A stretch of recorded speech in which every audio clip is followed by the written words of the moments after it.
Berlanjut ke episode 7. Seperti biasa, saat menjelang malam, Pak Stephen membunyikan lonceng sebagai peringatan agar penduduk kota segera pulang ke rumah masing-masing. Setelah memastikan bahwa tidak ada warga yang masih berada di luar, Pak Stephen hendak kembali ke kantornya. Tapi di sana dia melihat Pak Nielsen sudah duduk di depan kantor menunggunya. Pak Stephen segera menanyakan alasan kedatangan Pak Nielsen ke sana. Pak Nielsen menjawab kalau dia memiliki hal penting yang perlu dibicarakan. Pak Stephen menyarankan untuk membahasnya besok pagi saja. Namun Pak Nielsen bersikeras ingin membicarakannya sekarang juga. Pak Stephen yang mengerti kalau itu sesuatu yang mendesak, lalu mempersilahkan Pak Nielsen untuk masuk ke dalam. Ketika keduanya sudah berada di dalam, Pak Nielsen merasa heran melihat adanya tenda dan perlengkapan lainnya yang berada di atas meja kerja Pak Stephen. Barulah saat itu Pak Stephen mulai menjelaskan tentang rencana kepergiannya. Setelah selesai menjelaskan rencana dari Pak Stephen, dia lalu meminta Pak Nielsen untuk mulai mengatakan hal yang ingin dia bicarakan. Pak Nielsen lalu memberikan tas yang sebelumnya dia kubur dan meminta Pak Stephen untuk membukanya. Tanpa berlama-lama Pak Stephen langsung menuruti permintaan Pak Nielsen dan mengeluarkan barangnya satu persatu. Di dalam tas itu terdapat sebotol minuman, kemeja yang penuh bercak darah, dan sebatang coklat. Pak Stephen yang tidak mengerti langsung bertanya apa maksudnya semua itu. Disitulah Pak Nielsen mulai menceritakan masa lalunya yang belum pernah dia ceritakan kepada siapapun. Dulu ada seorang anak yang kita sebut saja Daniel, menjadi salah satu jemaatnya di gereja. Pak Nielsen sudah cukup mengenal Daniel sebagai anak yang baik dan pendiam. Suatu hari Pak Nielsen melihat Daniel berada di luar gereja dalam waktu cukup lama. Karena tidak ingin membuat orang tua Daniel khawatir, Pak Nielsen memintanya untuk segera pulang. Malam itu Pak Nielsen harus segera pergi karena ada acara penting yang harus dia hadiri. Awalnya Daniel tampak enggan untuk pulang. Karena itu Pak Nielsen membujuknya dengan memberinya coklat lalu mengantarnya pulang. Akan tetapi hal itu menjadi penyesalan terbesar bagi Pak Nielsen. Karena ternyata Daniel meninggal setelah mendapatkan kekerasan oleh ayahnya sendiri. Di situ Pak Nielsen merasa sangat geram melihat ayah Daniel yang sama sekali tidak merasa bersalah atas perbuatannya. Tanpa sadar Pak Nielsen menerjang ayah Daniel lalu memukuli wajahnya hingga remuk. Sekarang barulah kita tahu jika bercak darah di kemejanya Pak Nielsen adalah darah milik ayahnya Daniel.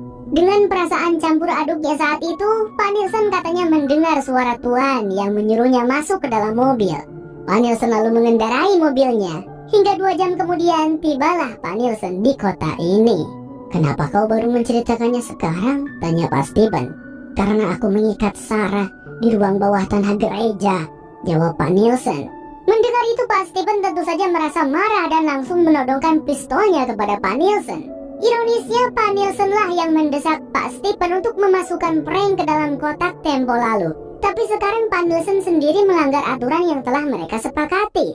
Namun Pak Nielsen beralasan kalau dirinya melakukan itu karena percaya Sarah adalah kunci agar mereka semua bisa pulang. Mendengar alasan tersebut, Pak Stephen kemudian meminta Pak Nielsen untuk menjelaskannya lebih detail. Pak Nielsen kemudian menceritakan tentang suara-suara yang Sarah dengar, termasuk gambar pada kemasan coklat yang menjadi bukti dari Sarah. Ia menunjukkan gambar tersebut sambil menyatakan bahwa tidak ada seorang pun yang mengetahui tentang keberadaan tas miliknya yang dia kubur. Meskipun awalnya Pak Stephen ragu, tapi Pak Nielsen terus mencoba membujuk dan meyakinkan Pak Stephen. Di rumah koloni sedang diadakan pesta untuk merayakan 1 tahun Fatima tinggal di sana. Berkat kebaikan hatinya, Fatima sangat disukai dan disayangi oleh para penghuni rumah koloni. Sebelum pesta dimulai, Donna sebagai perwakilan semua orang memberikan ucapan selamat sambil memberikan sekotak kado kepada Fatima. Fatima dengan senang hati membuka kado tersebut dan terlihat sangat menyukainya. Dia kemudian mengucapkan terima kasih sambil memeluk Donna. Setelah itu Donna mempersilahkan semua orang untuk segera memulai pesta. Di sisi lain, Tabi menghampiri Jim untuk mengungkapkan tentang kekhawatirannya terkait Julie.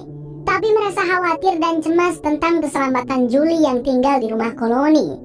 Tapi Jim berusaha meyakinkan Tabi bahwa Julie akan baik-baik saja. Menurut Jin, Donna adalah sosok pemimpin sekaligus pengelola rumah koloni yang cukup kompeten. Karena itu, dia percaya kalau putrinya akan aman tinggal di sana. Ketika membicarakan tentang rumah koloni, Jim teringat dengan rencananya untuk membangun menara radio di sana. Alasannya adalah karena rumah koloni berada di atas bukit, sehingga Jim yakin mereka bisa mendapatkan sinyal yang bagus di sana.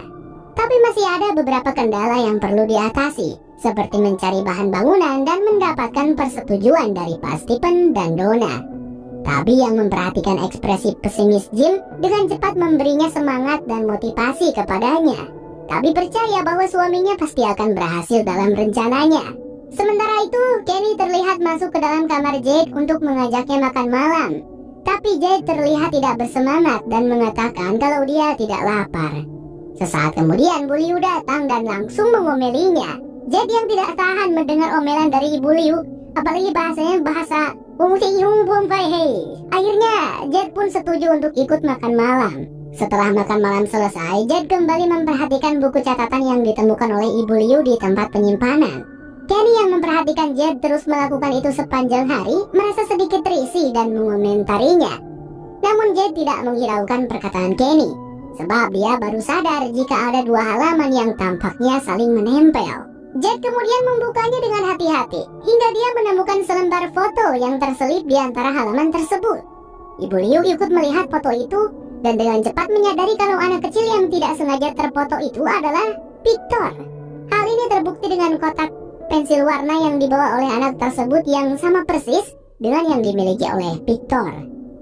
Lalu di rumah koloni, saat semua orang sedang asik menikmati pesta, salah satu penghuni bernama Kevin justru pergi untuk menemui gadis kemarin yang bernama Jasmine. Jasmine yang masih memegang bunga pemberian Kevin berkata kalau kedatangannya hanya untuk mengucapkan selamat tinggal. Kevin yang tidak menginginkan kepergian Jasmine langsung menanyakan alasannya.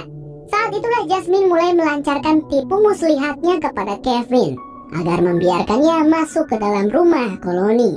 "Kamu janji ya, cuman kamu yang masuk, yang lain gak boleh," ucap Kevin.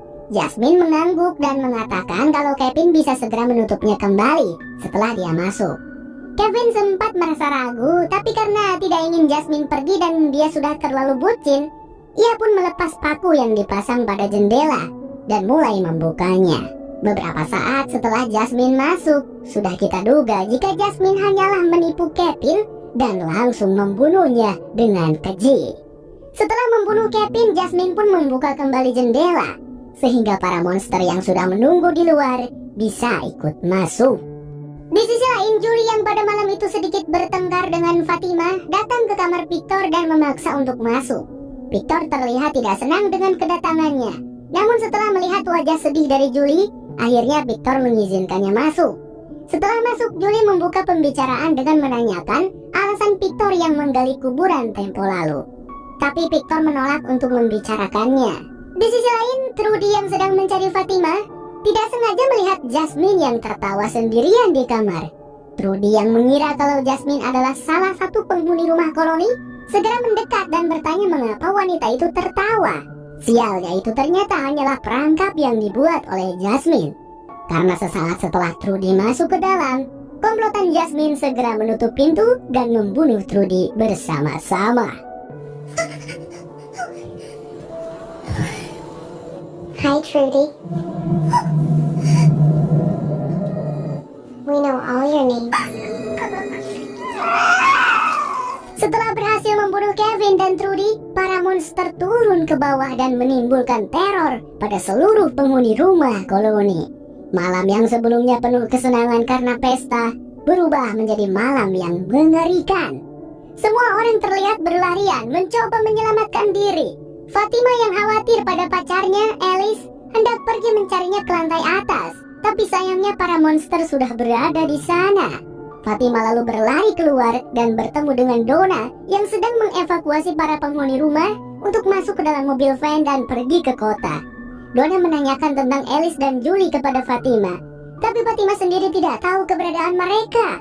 Fatima menjelaskan bahwa Alice sedang istirahat di kamarnya karena terlalu mabuk, sementara Julie pergi menghindarinya setelah pertengkaran mereka. Donna hendak masuk kembali untuk mencari keduanya, namun Fatima menahannya. Fatima meminta Donna untuk mengevakuasi semua orang yang masih selamat, sementara dia yang akan pergi mencari Alice dan Julie. Mendengar suara teriakan dan kekacauan dari luar kamar membuat Julie merasa ketakutan dan panik. Victor yang bisa dengan cepat memahami situasi tersebut segera mengambil tali dan mengikatkannya pada tiang. Setelah selesai mengikatkan tali tersebut, Victor lalu menyuruh Julie untuk turun terlebih dahulu melalui jendela. Sebelum Julie turun, Victor memberikan beberapa lembar gambar yang sudah diikatnya dan menggantungkannya pada Julie. Setelah berhasil turun dengan menggunakan tali, Julie melihat situasi di luar sangat kacau dengan banyak orang yang panik berlarian mencoba menyelamatkan diri. Julie berpendapat kalau mereka harus pergi ke kota, namun Victor mengatakan mereka harus pergi ke pohon. Pohon yang dimaksud oleh Victor adalah pohon Faraway. Julie bingung mengapa Victor mengajak mereka ke hutan yang jelas-jelas lebih berbahaya. Namun Victor yakin bahwa itu adalah pilihan terbaik. Terlebih lagi Victor baru saja melihat sosok anak kecil berbaju putih yang tampaknya ingin menuntun mereka ke sana. Singkat cerita, Victor dan Julie telah sampai di pohon Faraway. Victor lalu menyuruh Julie untuk masuk lebih dulu ke dalam pohon, tapi Julie tampak ragu. Setelah melalui perdebatan, akhirnya Victor berhasil meyakinkan Julie hingga akhirnya gadis itu masuk dan berpindah ke ruang bawah tanah.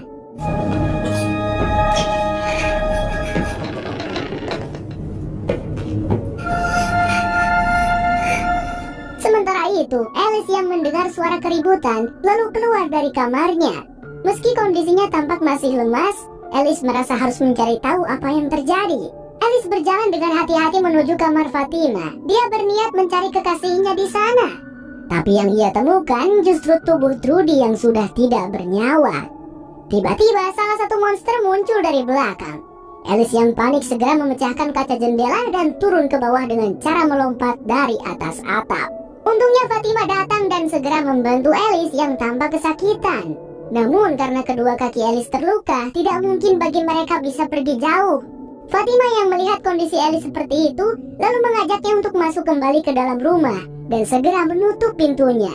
Tapi di ruangan yang mereka masuki itu, pintunya ada dua guys. Pintu keluar dan pintu ke dalam. Dan tak lupa pula jimat Abragag yang harus digantungkan. Bagaimana kau tahu itu akan bekerja, Fatima? Tanya Alice yang menyadari para monster tidak bisa masuk ke ruangan mereka itu berkat jimat yang tergantung di depan pintu rumah tersebut.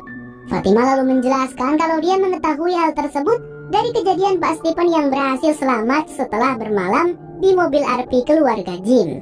Kembali pada Pak Stephen dan Pak Nielsen. Setelah melalui pembicaraan yang panjang, mereka setuju bahwa Pak Nielsen dan Sarah akan ikut dalam perjalanan bersama Pak Stephen ke hutan.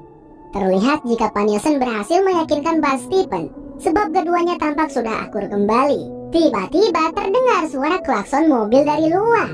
Pak Stephen yang mendengarnya segera keluar untuk mencari tahu apa yang terjadi. Donna keluar dengan wajah panik dan memberitahu kalau rumah koloni sudah diserang.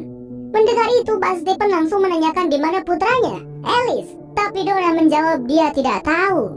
Pak Stephen dan Pak Nielsen kemudian membantu semua orang untuk segera dievakuasi ke kantor sheriff. Sayangnya, sesaat setelah mereka semua berhasil masuk, salah satu monster muncul dan menyerang Pak Nielsen yang tertinggal di belakang.